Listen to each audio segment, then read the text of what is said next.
Welcome to the podcast, where we follow the materials that quietly make electric vehicles possible. The unglamorous chemistry doing the heavy lifting while everyone else argues about range anxiety. This episode comes from Nantha Kumar Victor Emmanuel, Peng, and it covers a new binder material from BASF designed specifically for next-generation EV batteries. Let's start with what Oppanol N+ actually is and why it matters now. The push towards solid-state batteries is raising the bar on every single component inside a cell, and that includes the binder, the material that holds everything together while the battery expands, contracts, and ages.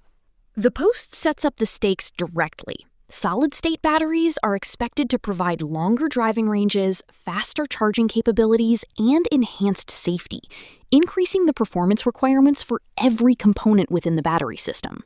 So the binder isn't a passive glue.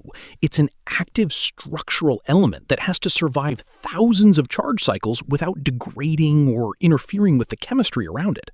Oppanol N+ is built on BASF's existing polyisobutylene technology, and it works as a binder in the cathode, anode, or electrolyte layer.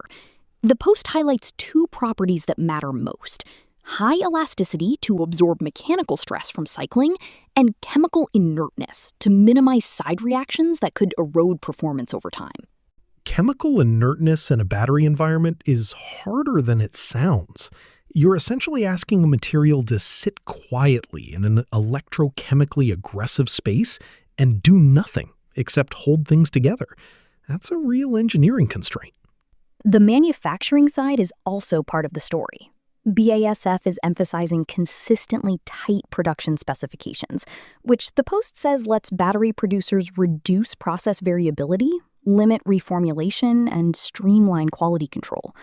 Package sizes starting at 20 kilograms are part of a broader effort to improve accessibility for manufacturers and OEMs. 95 years of polyisobutylene history is the backdrop here. The Oppanol name traces back to Oppau, the Ludwigshafen district where the original work happened, with industrial production starting in 1938. The material has since shown up in chewing gum, roofing membranes, and cable insulation before landing in battery systems. Which makes the Battery Show Europe 2026 debut feel less like a launch and more like a pivot, taking a century of materials knowledge and pointing it squarely at electromobility. A 95-year-old polymer finding new purpose inside next-generation batteries? Material science has long memory. And the performance demands on those materials are only going to increase as solid-state designs move closer to production. More on that territory ahead.